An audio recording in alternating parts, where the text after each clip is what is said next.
El arquitecto riotinteño Carlos Vázquez, autor del monumento dedicado a la cuna del fútbol en España, ubicado en la plaza de la Selección Española de Fútbol, en Minas de Río Tinto, ofreció una interesante ponencia sobre el túnel 16 que une la zona de Zarandas-Naya con la Corta Atalaya en el seno del programa de conferencias organizado por el club inglés Río Tinto con motivo de su 135 aniversario.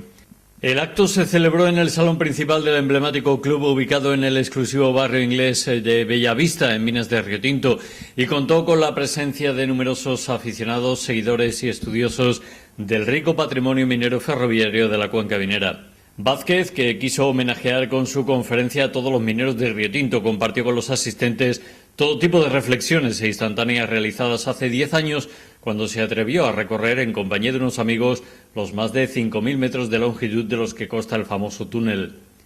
Esta es la sección del túnel. También hay cartografía de fundación. Tenemos un túnel que tiene una anchura de 2,92 y una altura de 2,69.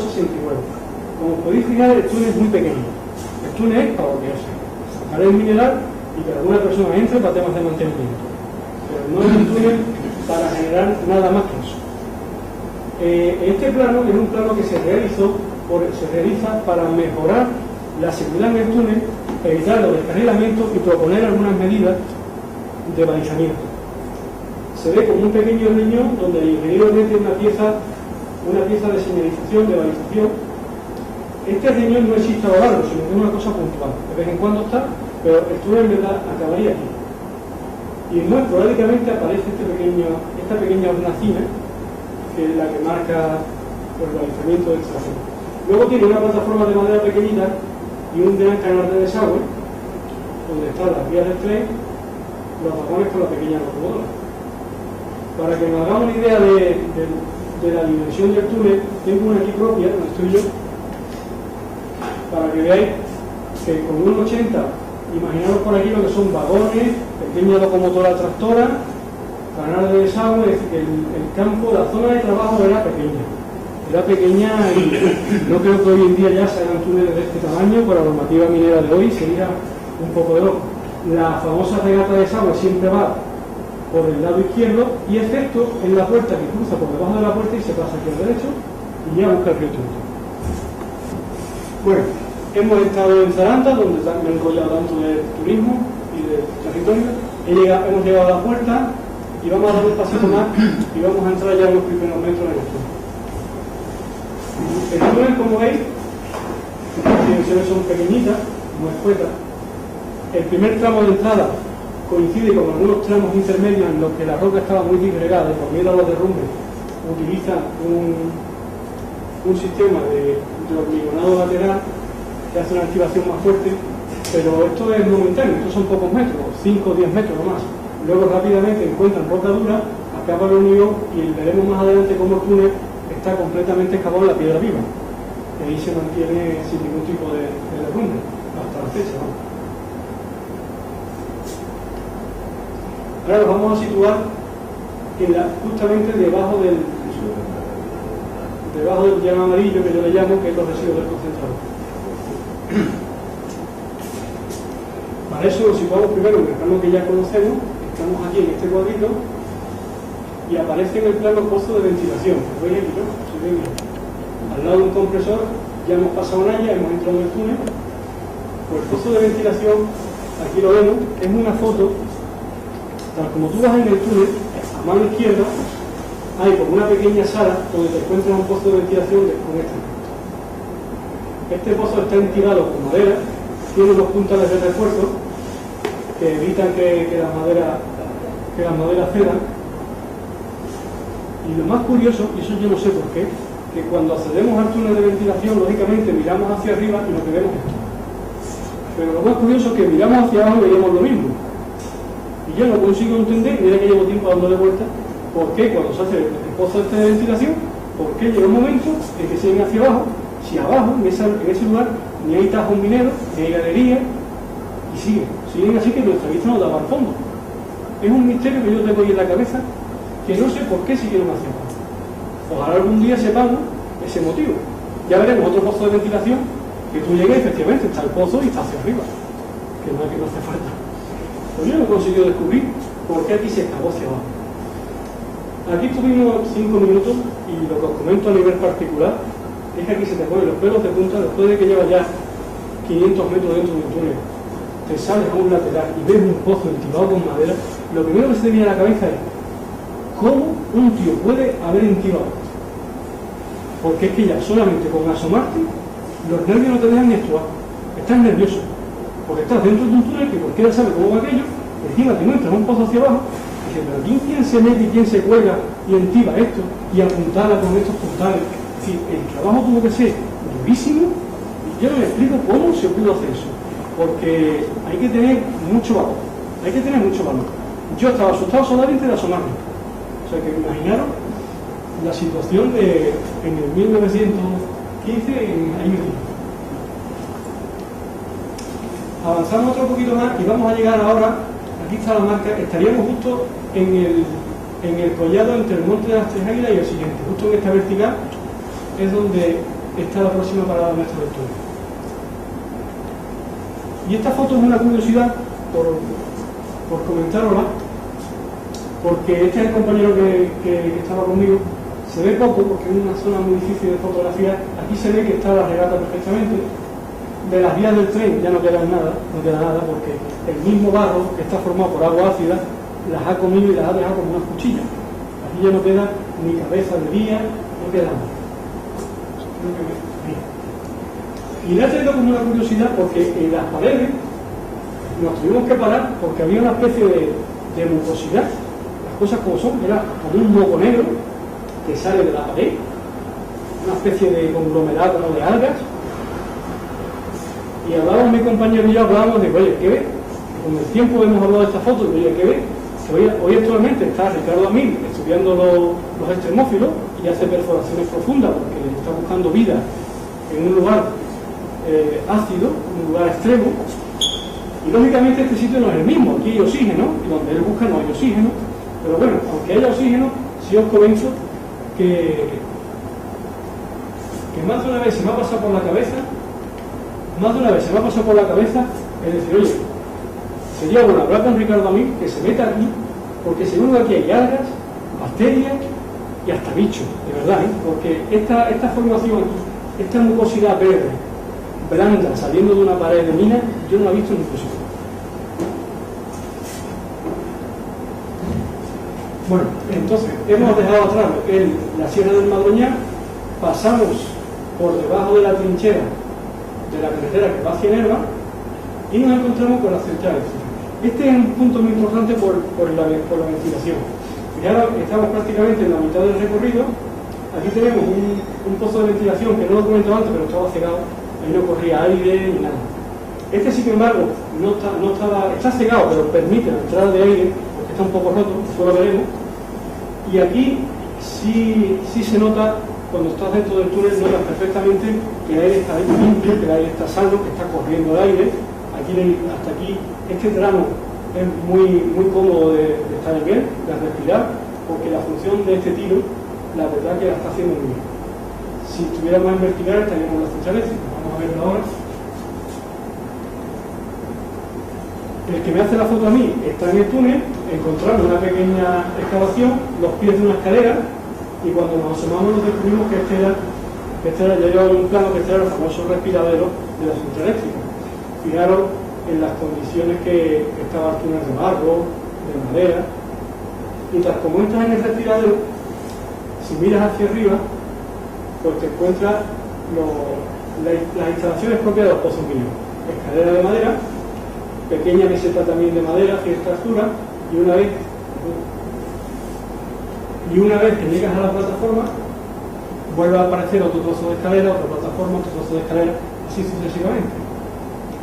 Aquí me ocurrió con el cisco, igual que con el siguiente respirador. Cuando estás aquí en unas condiciones de humedad bastante difíciles y tú ves tú te imaginas cómo se ha podido construir ese respiradero, no sé si de abajo hacia arriba o de hacia arriba hacia abajo, te sitúas mentalmente en 1914, 1915, y dices, vaya trabajo, porque vamos, deshidratado, la verdad que tuvo que ser durísimo. llegamos a la conclusión también,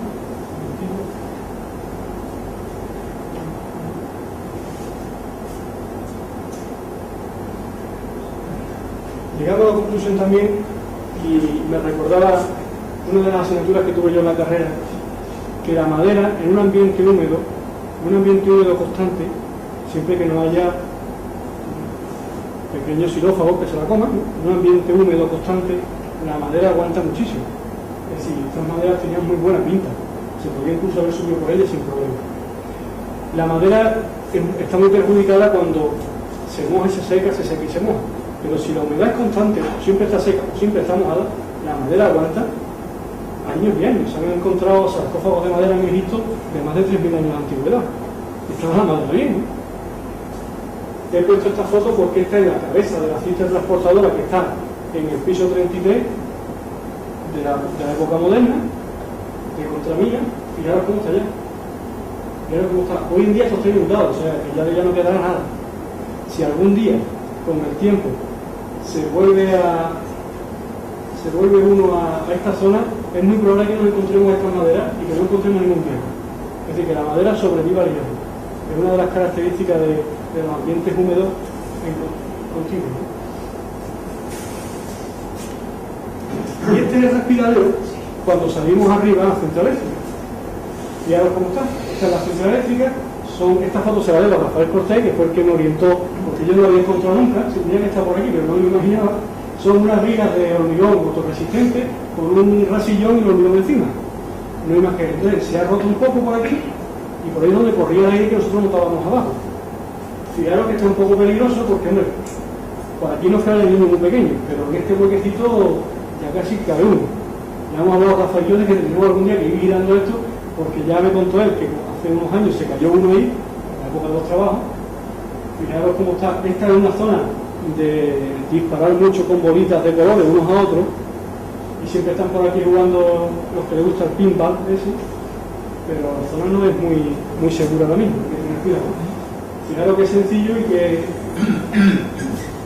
es cerca, ¿no?, de la instalación eléctrica. Aquí se ve lo mismo, se ve que nos situemos, he hecho esta foto para que nos situemos con respecto a la torre, pero vamos, estamos a 50 metros de la estación eléctrica. Estamos aquí, en este punto de arriba, hemos estado en este de abajo y ahora estamos en este de arriba. Y lo que os comentaba antes, viendo el ambiente que hay aquí abajo, uno se imagina en qué condiciones se tuvo que trabajar ese respiradero. Uno está más tranquilo excavando horizontal que excavando hacia arriba o excavando hacia abajo. Esta superficie de aquí está a la cota 357 y el túnel abajo está a la cota 250. Es decir, aquí hay una caída de 107 metros, que se dice pronto. Son 35 pisos de alto. O sea que que se cayó aquí Rafael, ese pobre no sufrió. Se cayó, se murió. No sufrió. Entonces aquí os comento que esto tiene 107 metros de alto. Imaginaros que estaba a 107 metros de alto en el 1914, en esas condiciones de humedad, yo no sé, no me lo explico. Esta es una foto hecha por este pequeño edificio hacia abajo. Como podéis ver, no se ven las plataformas de madera, ni se ven las escaleras, se ve simplemente el sarcófago de hormigón, ventilación de hormigón, y ya se pierde ahí la luz, se pierde la foto y no llegamos a encontrar nada que nos distinga por ahí abajo. ¿Te da la impresión de que lo hicieron de abajo hacia arriba? ¿O no? No lo sé. Yo creo que de arriba hacia abajo. Yo creo que porque está muy cerquita del túnel, pero en verdad que va a hacer como una pequeña entrada, de que estaban casi, pero no estaban. Yo creo que de arriba hacia abajo. No lo sé, eso quizá que yo lo sepa más que yo. Porque para los escombros mejor de abajo hacia arriba. Claro, está de abajo hacia arriba y los escombros salen por el túnel. No es lo mismo que tener que. Bueno, damos otro pasito más, hemos pasado a estación eléctrica, ya nos acercamos a la labor minera, ya estamos entrando en Filmosur, estamos en la famosa curva, que es también un punto muy importante del recorrido. Ahora veis. Esto es un plano de los trabajos, un plano un poco moderno, años 70, años 80, pero se ve en amarillo, no sé si lo veis, el túnel, este es el túnel de allá, hemos pasado por la central eléctrica, dejamos ya lo que es el alto de la mesa a la izquierda, entramos en el filón sur y giramos hacia la izquierda.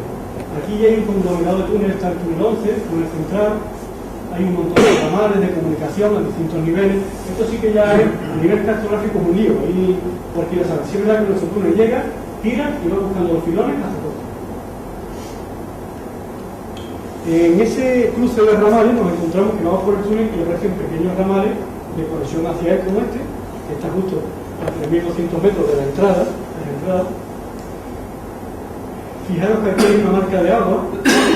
Por tanto, este túnel pequeñito de conexión de una zona por otra tuvo que ser anterior al túnel, porque antes de que estuviera conectado con nuestro túnel estaba inundado hasta esta altura. Ya como el túnel no haya hecho, pues estos pequeñitos todos evacúan en él y ya el agua desciende y se pone en el mismo estado, ¿no?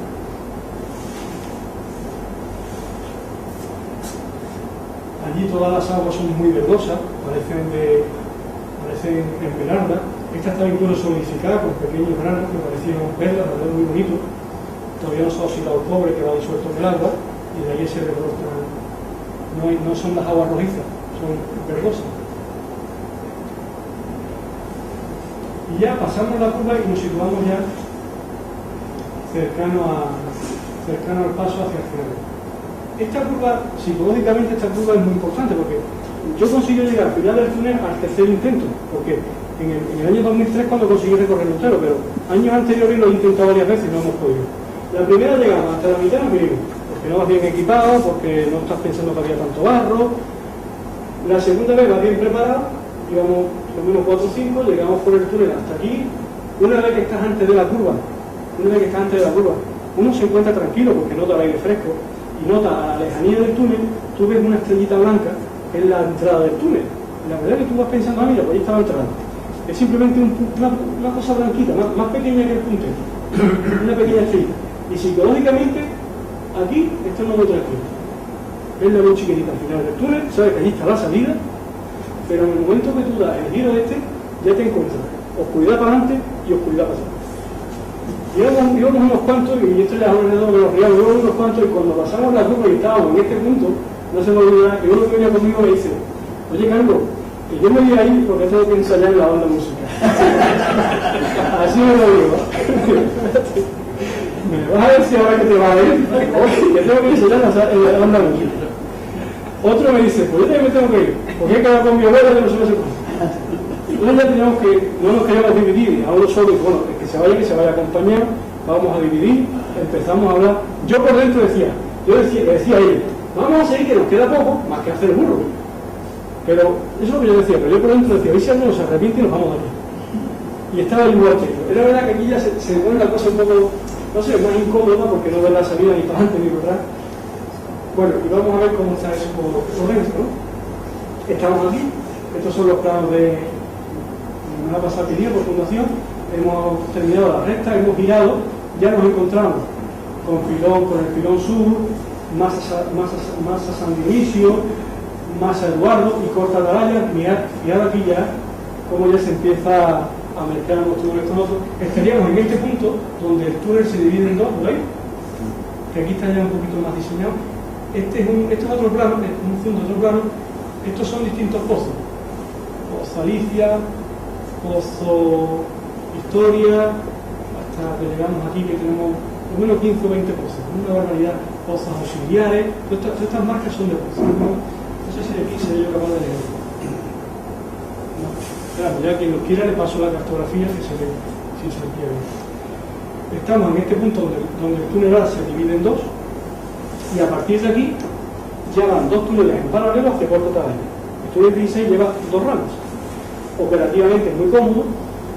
Recordando el primer plano donde un ingeniero hace un estudio de mejoras de seguridad, sería por algún accidente, esto ya empieza a mejorar la seguridad, empieza a haber elementos que he visto en el primer plano. Aquí aparecen ya elementos de señalización, cosas de emergencia que no estaban antes, y a mano, en el propio título del túnel a mano, pone distancia del punto A al B, el punto era A al B, 5.665,15. Esto está hecho a mano por el ingeniero. Yo creo que el ingeniero también se vio con las distancias en el túnel, porque varía mucho el túnel cuando llegan los trabajos mineros. Automáticamente cada 2x3 los están variando, van buscando distintas salidas, van tapando, van abriendo, y los cronos se quedan anticuados con mucha velocidad.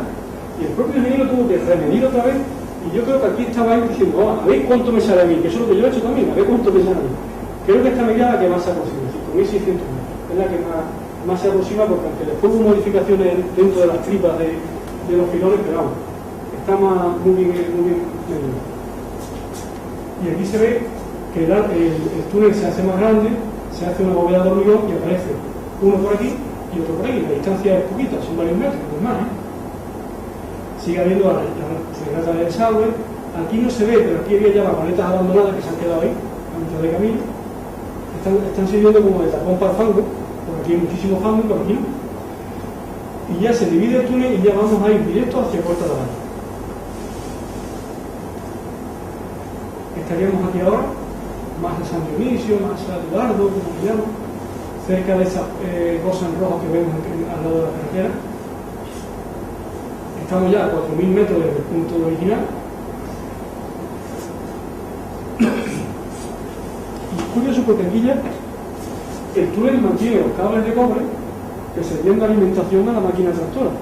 Y los ganchos que algunos se han caído ya por la corrosión, pero mira, aquí estaba el gancho y estaba el cable de cobre. Fijaros, si estuviera accesible, si va a estar por ahí un cable de cerca de 2 centímetros de bordo de cobre. Fijaros lo que tiene que costar eso ahora. Había unos techitos dobladitas a 2 aguas, porque imagino que aquí había pequeños manantiales de agua, y para que no se mojara la vía o no se mojara la locomotora o seguridad eléctrica, hacían unos techitos que ya con el tiempo las garras se han podrido y se han ido cayendo por el camino. Y ya se ven instalaciones ya más modernas, nos estamos acercando al Alfredo, estos ya son más modernos estos cables, y por supuesto ya aquí la inundación por los tobillos. Ya estamos cerca de Alfredo, ya estamos a 4.600 metros, estamos ya en la zona de Alfredo. Y yo creo que este es el pozo Alfredo, creo yo. Yo lo hablaré con gente que ha trabajado por allí, porque si no, allí tantos pozos en cartografía, igual puede ser uno que puede ser otro. Pero yo estoy con qué pozo Alfredo. Estas instalaciones eran modernas. Ya esto en el 2003, estos tubos se ven que no son antiguos. Aquí hay un pequeño transformador a mano derecha, una sala de máquina eléctrica, se ven las barandillas, se ven los cables de las aulas, y aquí se ve un poquito una escalera, el mismo sistema en paralelo que hemos visto en el primer respiradero, en la escalera. Y este yo creo que es pozo Alfredo, y aquí sí corre el aire igualmente, aquí corre el aire que da gusto, ¿eh? Aquí hay unas corrientes de aire que había hasta una puerta de chapa entre el túnel y esta zona para poderla cerrar con las corrientes que hacían. Estábamos en contramina, entraba el aire por debajo de la corta, llegaba a los tajos, por los pozos subía para arriba. Entonces era un aire muy limpio, por eso que el túnel era muy seguro. Después veremos que ya no lo es por desgracia, pero era muy seguro.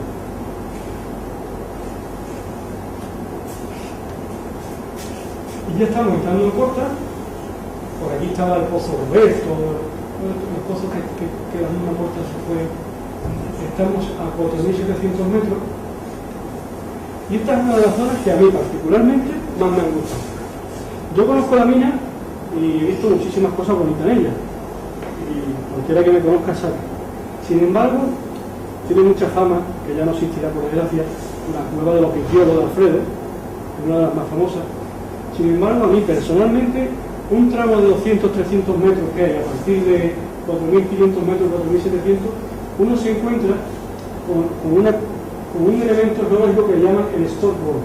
El stonework no son más que unas fisuras ramificadas dentro de la tierra donde se ha ido metiendo el mineral. Y aquí lo vemos, ¿ves? Que la piedra es marrón y sin embargo se crean unas fisuras como unas raíces, como si fueran una especie de venas de un organismo que está la tirita azulada a flor de piel, ¿no? Este espacio, aquí en la foto se ha perdido la belleza, pero este espacio a mí me sorprendió. Nos tuvimos que parar, lo que pasa es que eran fotos de carrete, que no era la tecnología de ahora. Nos tuvimos que parar porque para mí es uno de los espacios quizás más bonitos que he visto yo en las minas de México. Yo sé que ahora mismo podéis decir que soy exagerado, pero es que esta foto no lo representa, la verdad, no lo representa. Pero ver una piedra marrón intensa, cruzada con una especie de venas de mineral azulado brillando, es espectacular. Estos 200 metros son dignos de ver. Y están intactos, seguro. están cerca de la isla de Costa, y seguro que a lo mejor algún día podría incluso estar a nivel del túnel 16, o sea que no va a llegar ni la inundación todavía. Y la verdad es que yo creo que si algún día se puede acceder ahí, sería un descubrimiento bastante provechoso. Y ya por fin llegamos al final del recorrido, estamos en Costa Atalaya, estamos ya sobre 5.000 metros desde la entrada del túnel. Aquí el compañero me dice, dame unas fotos aquí, está todo lleno de vagones abandonados, está todo lleno de incluso de herramientas ahí abandonadas, son cosas que por desgracia pues hay que adelantar siempre ya, ¿no? Los vagones que hablamos que eran que ellos mismos volcaban en Saranda, que aquí dejando un par de ellos, queda todavía resto de storyboard por aquí, perfectamente. El barro, hay momentos en que lo tuvimos a la rodilla, que ya prácticamente a la rodilla casi que no puedes andar. Pero bueno, aquí estamos bastante bien. Y por nuestra sorpresa, que queriendo llegar a Costa, salir por Costa y irnos a casa, pues estaba derrumbado, el fondo estaba derrumbado, no hay salida en Costa ya. Había unos pozos en el suelo que comunicaban unos niveles con otros.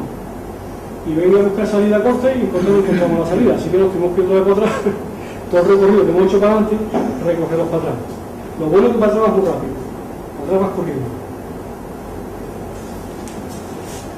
Por la gana que tenemos de salir. La semilla es un tomate.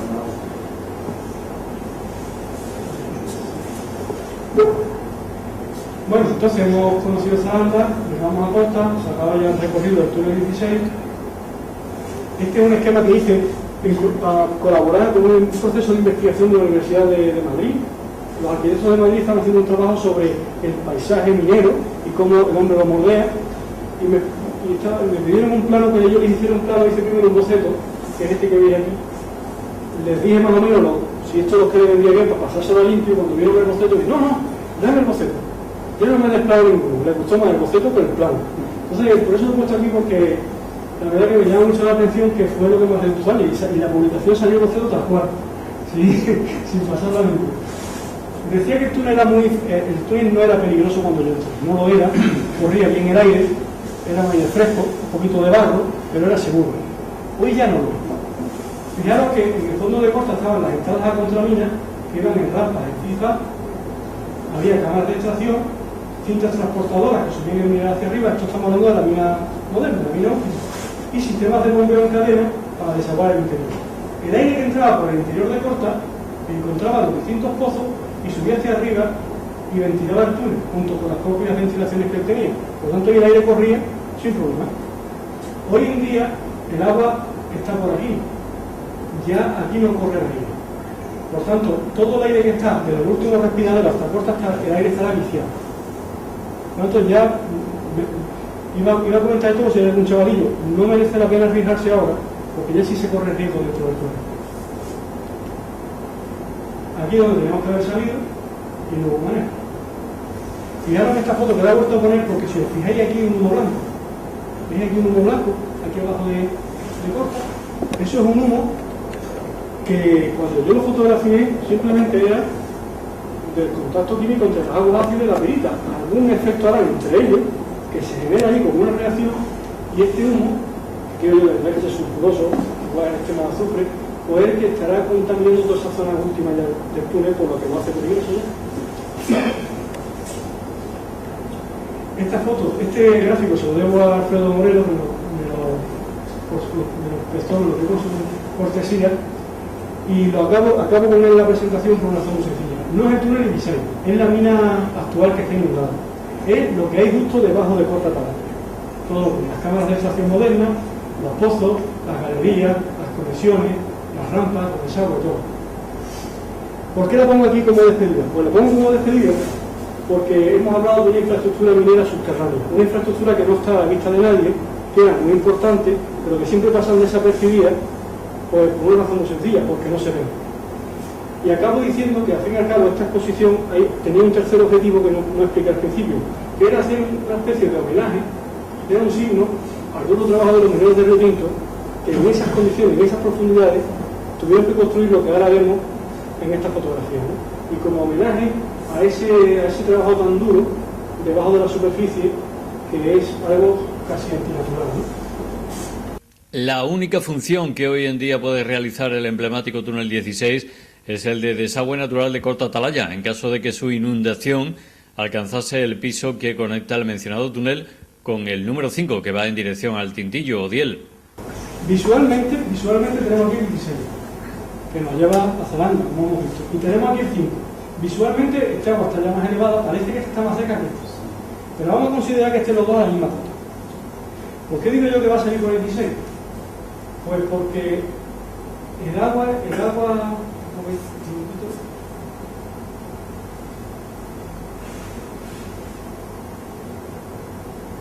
lo estoy explicando a uno, pero yo creo que a ver si me sé expresar. Vamos a suponer que los dos túneles están igual, a la misma cota. Uno podría pensar, el agua sale por los dos a la vez. Pero fijaros que este túnel tiene una pendiente del 2% hacia Zelanda. Y que todos estos tramos están más bajos que su cabeza.